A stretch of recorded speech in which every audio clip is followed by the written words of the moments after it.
All right, guys, so I'll introduce myself first. My name is Shelby Valentine. I'm a prevention specialist with Brandywine Counseling and Community Services.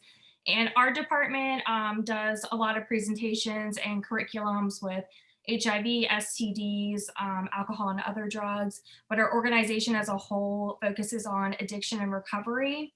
And I also run our social media pages. So COVID has allowed me to get really creative, and this is how the Purple Table Talk came about. I wanted other people, not just myself all the time, in front of the camera on our social medias, giving them information. I wanted them to get real life talks and other information from people, obviously, other than myself, so it's not just my face all the time. So this is how the Purple Table Talk came about. So I'll go ahead and let you guys introduce yourself, whoever wants to start, and then I'll go over just basic housekeeping rules, and then we'll get right into it. So whoever wants to start, go ahead. I'll go ahead. So my name is Esteban Garcia. I'm a multicultural engagement coordinator with NAMI Delaware. And so a little bit about NAMI Delaware. We work on advocating, educating, and just a lot to do with mental illness. And specifically, I work in the Sussex County area, although everything's virtual nowadays. So, it's a little different. Yeah, a lot of my efforts are towards the Hispanic community as well. But just overall, just trying to make a difference and be a helper today. And I am Sydney Garlick. I'm the Behavioral Health Coordinator for the Office of the Lieutenant Governor, and I'm also a Division of Substance Abuse and Mental Health employee. So that's a very vague title, but I basically coordinate the State Behavioral Health Consortium, which consists of a consortium and 6 committees. And so kind of just stay aware of a lot of state efforts concerning behavioral health, mainly being focused in substance use disorder and fighting the opioid epidemic. Hi, my name is Wesley Ingram. I also work at NAMI Delaware with Esteban. My title is Young Adult and LGBTQ plus coordinator. So a lot of, that's mainly like what my focus is, but I do a lot of other things with NAMI as well, especially now during COVID-19 with a lot of the technology and social media stuff. But I'm also up here with mental health conditions anyways, and I'm also a queer trans man, so my pronouns are he, him, his. And I guess I'll round this out. My name is Tanner Pulse, and I'm a member of the recovery community. My primary drug of choice was alcohol, but equal opportunity offender through my active addiction. And for probably the past 5+ years, worked at a high level in state government on these very issues around stigma associated with behavioral health. And I apologize.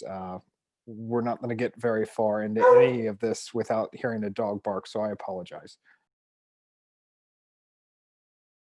All right, guys. Well, if I haven't met you, it's very nice to meet you. So just some housekeeping rules. Don't feel like you have to share. You're not obligated to share anything. So if there's a question that comes up that you either just in general don't feel comfortable sharing any information, or maybe you're not too familiar with it, don't feel obligated at all. Be respectful of others' viewpoints. We might have different opinions. Just try to be respectful of that. And then try to avoid triggering or offensive language. And that's it. So we'll go ahead and get started. So today we're focusing specifically on recovery language and how that is impactful in the recovery community, and then others that aren't in the recovery community as well.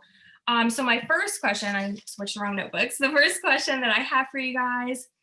So language matters. We all know this, but often do not know or understand how some words and phrases can further stigmatize addiction, recovery, and mental health. Would anyone mind opening up our conversation and sharing either an example or a personal experience of this? And anyone can start.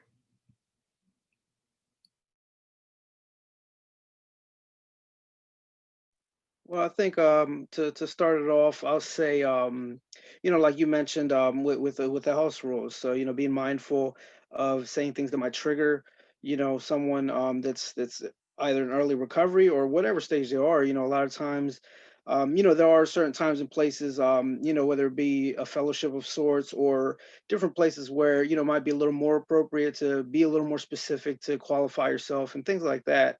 But, in different settings, if you get too specific about, what substances or, form of use, a lot of times that can be really triggering and traumatic, especially for someone not expecting to hear it in certain settings.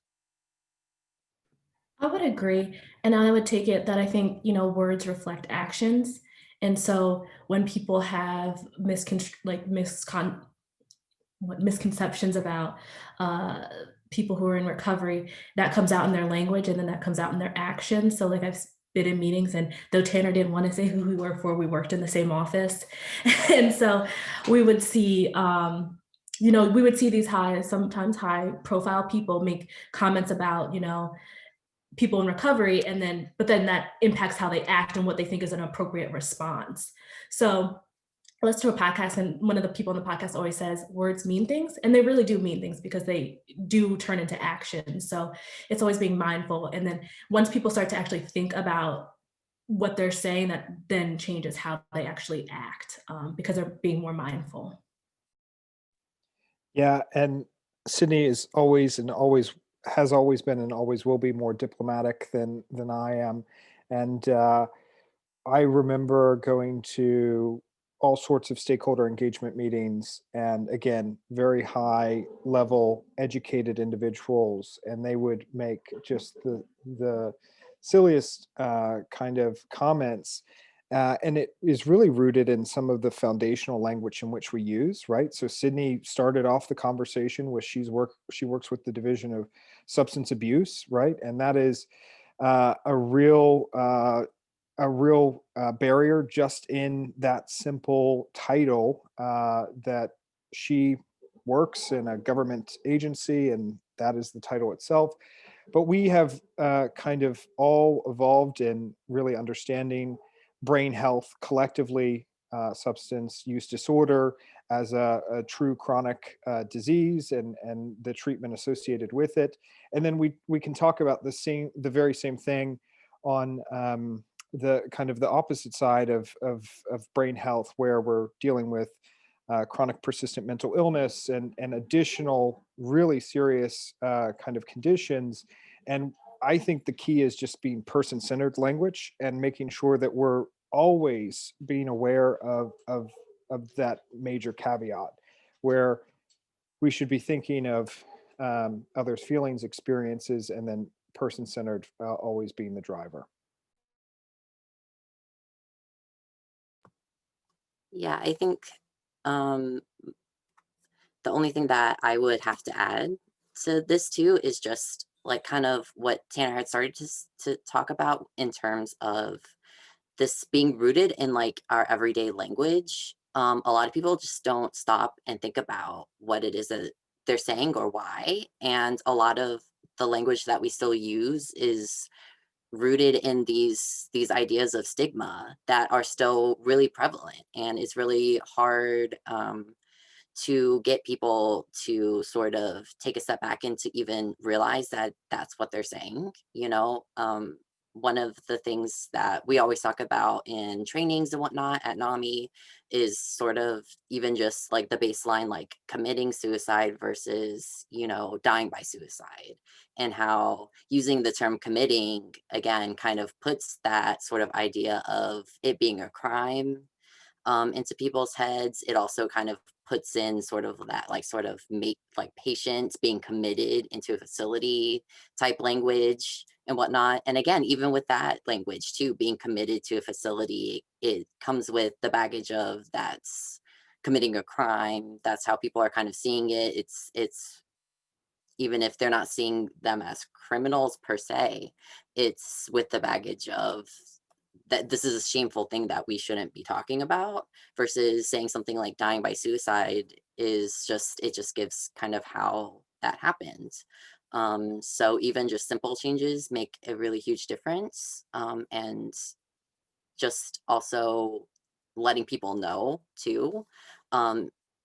because I think a lot of it is just this is what we hear every day, this is what gets reinforced, and so this is what we end up saying without really thinking about it. And it's not until somebody actually, steps up and says, did you think about, excuse me, but would you mind using this phrasing, when we're talking about this, or something like that might be what they need to hear in order to really just stop and think about those types of phrases. So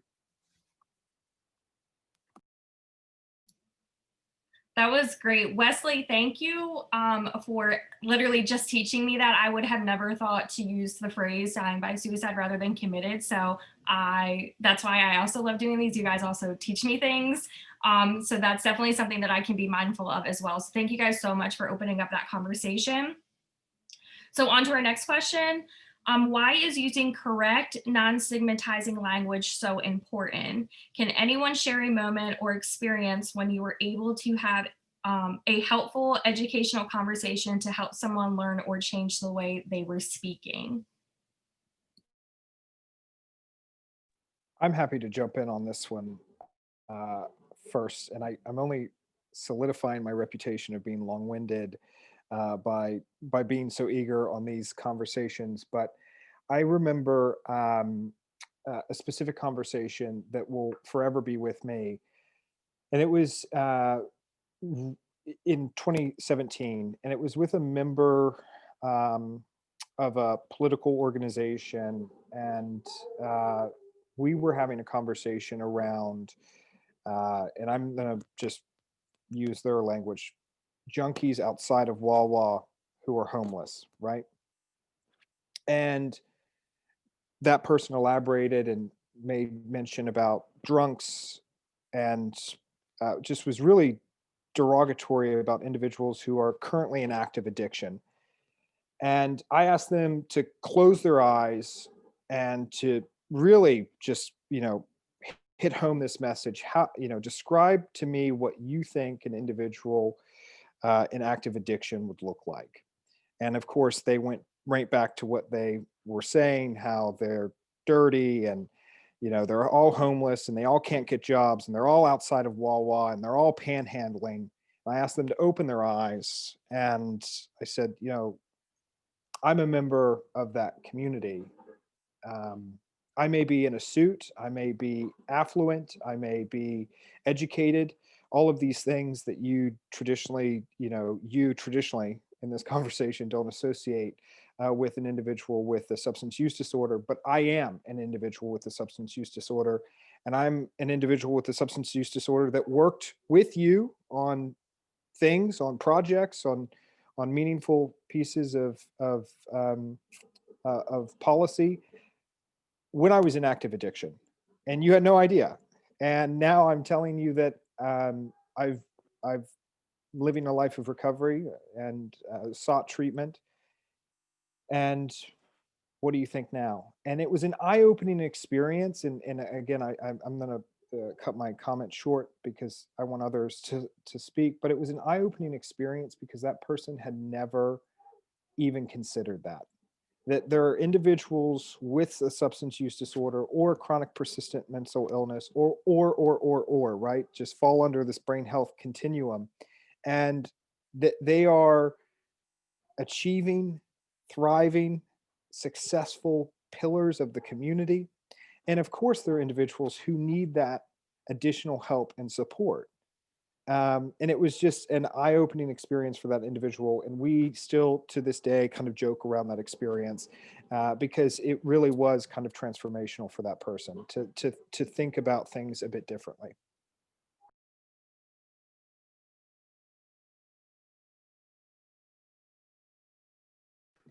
I say for me, I kind of take it, I think I take that question as like an equity question, because as like a Black woman, I think of oftentimes our experiences are not even thought of in the realm, like people don't see themselves when they think of, when we think of like mental health conditions or anything, like we're not, the stereotypical. So like when you think about language, I always think of making sure that it's accessible for everyone. So whereas like thinking Tanner was pushing back on like stereotypes, it's like widening the conversation to include other people, because I'm always thinking about whose voices we're not hearing. And because it's like, that's been my experience in my life, is like not being heard or not being seen. So it's like not, so I don't know, I kind of think of like throughout my experiences in the office, you always kind of like have to remember that, like, I don't know, like people, like, you have to make language that's accessible, and you have to reach out to those communities specifically and directly and like persistently, because they're not going to be heard or like even considered otherwise, which is such a shame, but that's like kind of the way the system is. So it's always thinking about that, I think.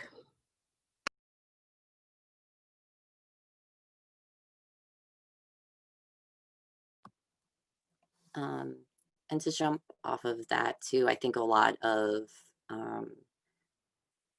these like conversations and whatnot, like, and the things that people say come out of not necessarily malice all the time, but just, you know, lack of education or ignorance of certain things. This is more LGBT related, but I think this always comes up in my head when I think of like a situation like this. This is way before any of this, even before I came out as trans, but I was kind of known in high school as like the LGBT person. So I remember in like 10th or 11th grade, I was sitting with a group, like a small group, and a guy, my classmate had mentioned that somebody his brother knows had recently mentioned that they had tested positive for HIV. And I remember he was laughing about it. Like he was making this out to be a joke. And he was saying, with the joke being like, well, you know how he got it then.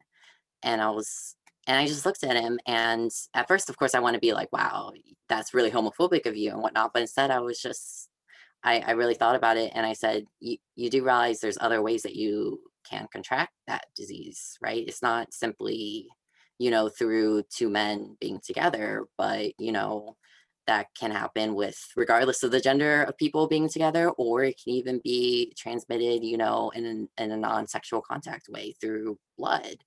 And he stopped and he was like, whoa, really? Like I didn't know that. And so even something that, you know, maybe we today, right now, this small group knows that you can get something like HIV, or, you know, later on AIDS if you don't catch it early enough, through sharing needles and through blood and whatnot. Like at that moment, that point in time in that like 16-year-old's life, he hadn't heard of that. He had only heard what, you know, the bigots were saying, and what sort of the not, or the questionable, or the not correct what terms we're saying. So I think too, sometimes even though we want to react with anger to a lot of things, when you actually like sit and try to explain something to somebody, especially in like a more one-on-one sort of like manner, like how I was describing, or like what Tanner was describing, and you're able to sort of like shift even just that one person's mindset to being a little bit more open into realizing, you know, into educating them in that, can be really helpful. Especially since with social media and everything, we're so used to looking at things on like a macro level, like we want to change the world, but sometimes all we can do is change that one person's perspective, and you never know what that effect is going to be down that line. I guess I'll jump in to round us out with this. And so actually just something that was mentioned a little earlier also that ties in, as far as the impact that can be made with these types of conversations, of course. Like Wesley said, you know, changing that perspective for that individual, you know, that can go a long way, of course. And as Tanner said earlier with the stigmas, well, that's the thing. We kind of have to handle this as it comes. So that's, you know, one person at a time, one family member at a time, another member of the community. You know, it's like we just do our part, you know, and the more we can even do, you know, talks like this and raise awareness and kind of normalize the conversation, you know, to where it's like it's a thing that happens, you know, all around the world. And you know, if we could talk about it a little more freely and not have that fear of stigma, you know, it's like, you know, I can't say this to this group of people. They're going to look at me a different type of way. They're going to treat me a different type of way. You know, it's going to change things. But as we go, you know, helping change this perspective and dialogue to, each person at a time. And, it could trickle on to their family members or however that might go. But normalizing the conversation is going to be a big part in, just kind of furthering what we're trying to do. And, there's been a progress made already, in recent times. And so if we can continue this type of work that we're all applying and, try to keep this dialogue going, well, we're doing our parts. And that's really all we can do as individuals. And we could just hope for the best. Absolutely. I agree with all of it. So Tanner was the first person. He's not the first person that I've had a relationship in recovery. I have family members who have gone through addiction, but none of them chose to go into recovery. So Tanner's actually the first person that I've had that personal relationship with. And that's one of the first things that he did, is because the terms that I was using was just what I've heard. So I honestly didn't know any better. I didn't know there was other phrases that I can use. Like he corrects me all the time if I slip and I say relapsing with reoccurrence of use, which I actually like a lot better in general, because I feel like relapse just sounds like a little bit sharp, if that makes sense. So I personally love it when people correct me now, because I don't want to be offensive, especially if I don't realize that I'm being offensive. So I hope that other people have that same viewpoint as well, which brings us a little bit into our next question. So how can individuals who are part of these communities, like the recovery community, be a good role model for good language behavior? For example, it might be acceptable to use the term clean in a mutual aid meeting, but what can individuals in recovery do to help reduce the stigma with that?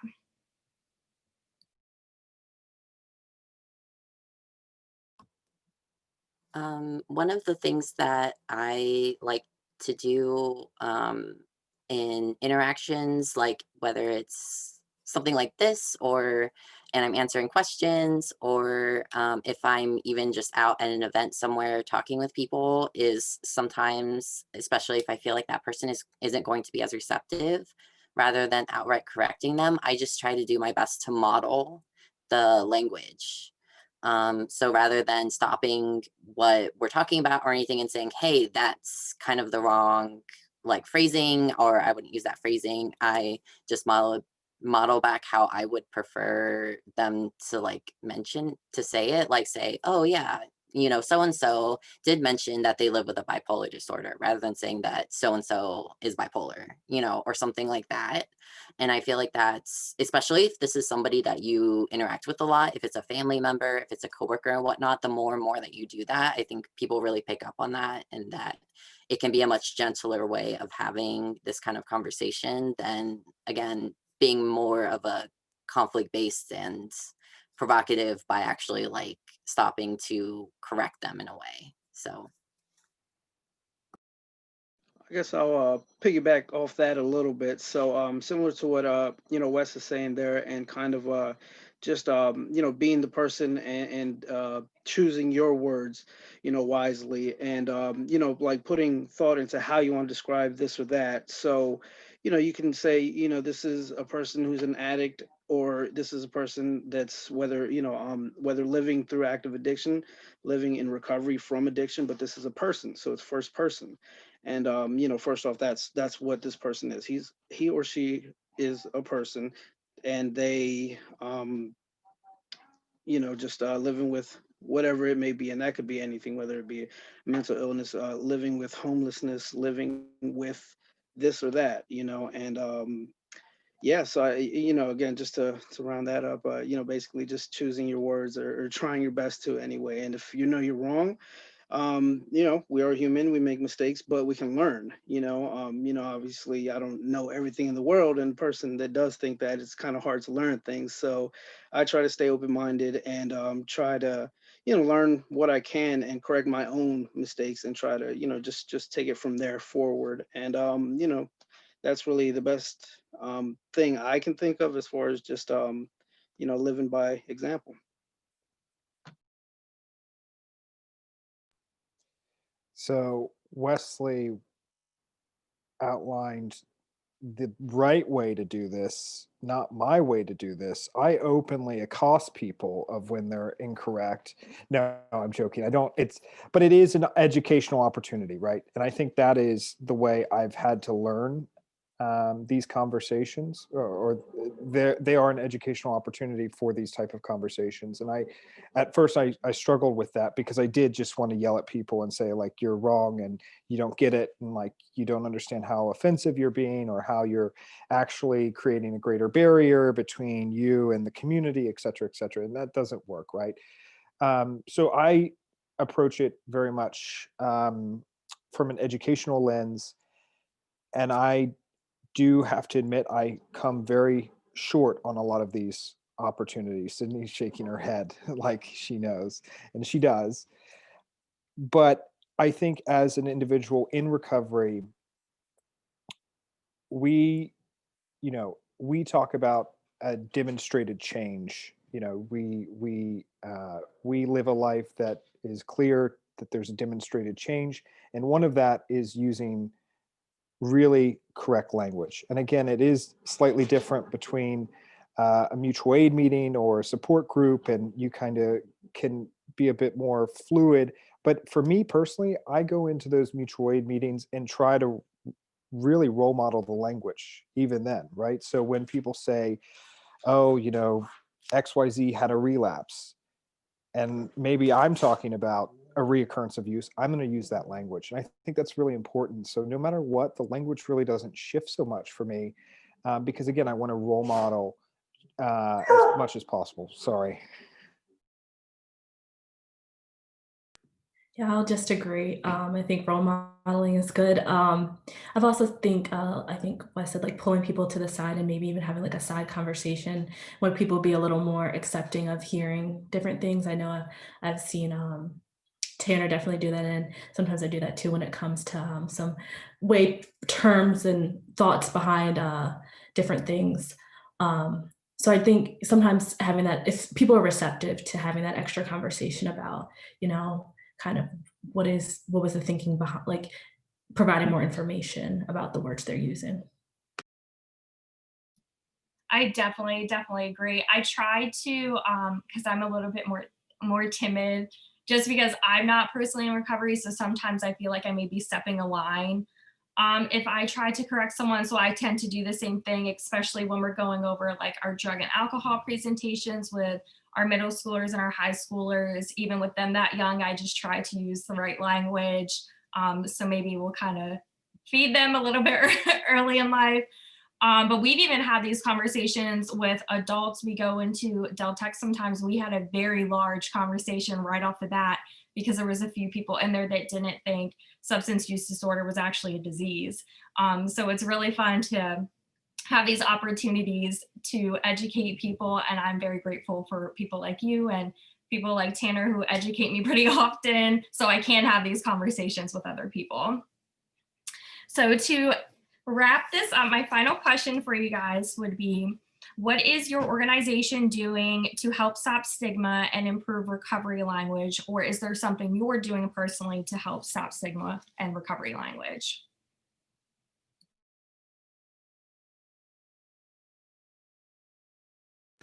I guess I can start.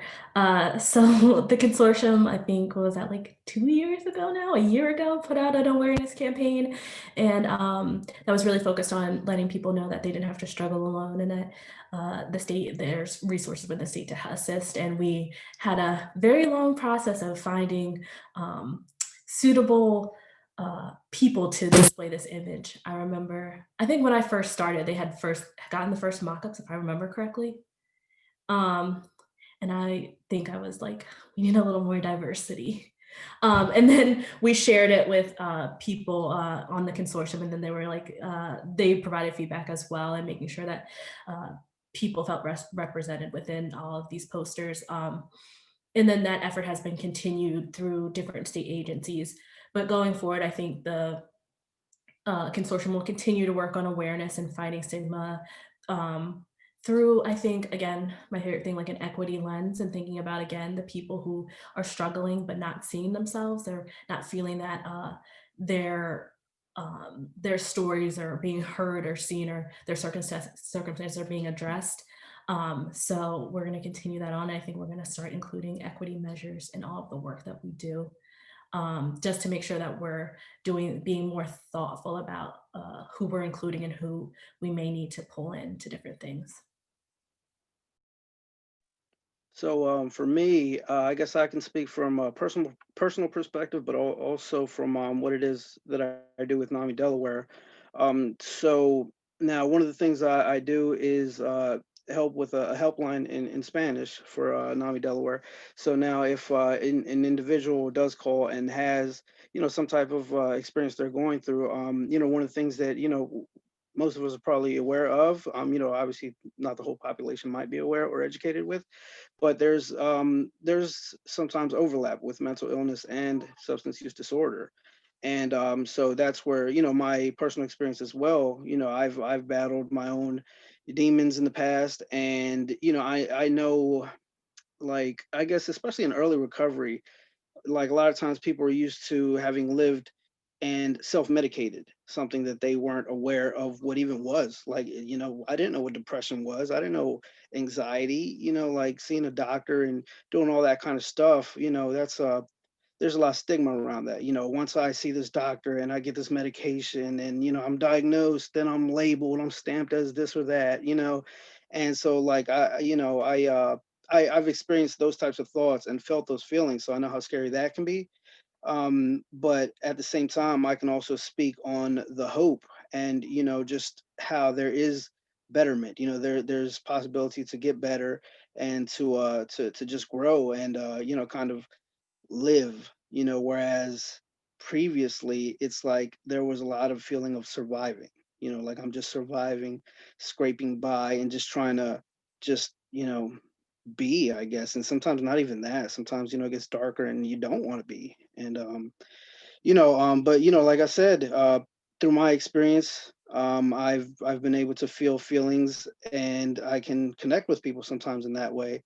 Another part of what I do with NAMI Delaware is to try to connect with different agencies, and whether that be to do some type of a video to raise awareness of their services, things like that. Like, what kind of services do you provide, and let's do something to make the general public more aware of this. This could help the community, and just different things as far as trying to connect with new agencies or to keep kind of our relationship strong with already existing partnerships. And I guess that's a part of my story, and what it is that I'm trying to do is my part of this kind of thing that we're facing.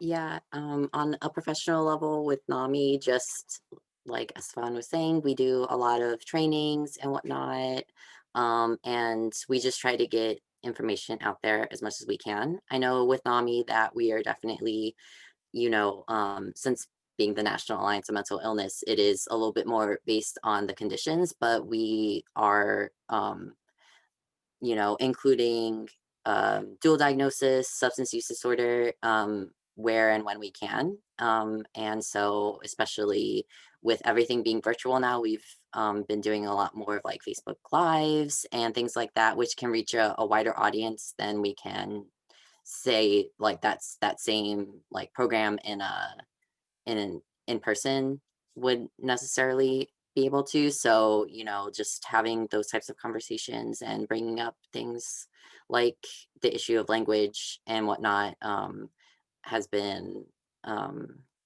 it is what we're doing and will continue to do. So it's been kind of exciting to, well, that aspect of all of this anyways, but also on a personal level, just as we were mentioning too, just trying to be that sort of role model, to make sure that I am using the language in, my daily life too, that this isn't just when I'm at an event representing us or whatnot, that this is really how I talk. And in most, if not all, the situations, and hoping that it can help stimulate conversation in my own social life, but also, or even just the person I'm interacting with, stops to think about things after they've heard me say things in a little bit of a different light.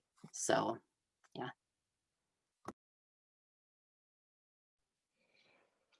Well, it's nice to be removed from state government now because I can speak more candidly.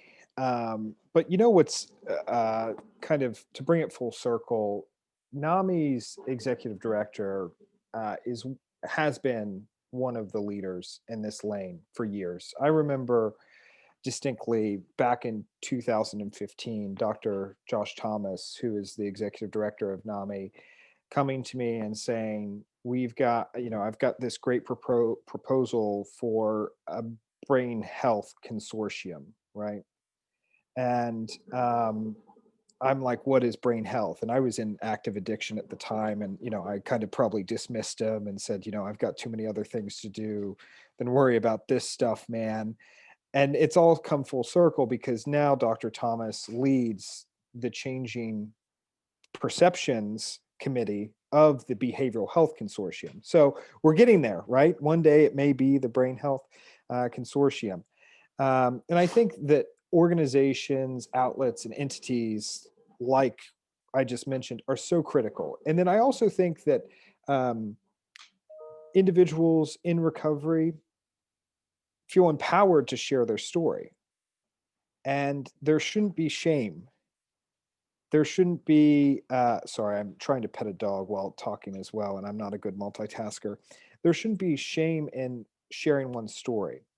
It isn't that an individual has to go to a church basement or an armchair of a psychologist or psychiatrist to feel open and be able to be transparent about their past, their current situation, and their goals for the future.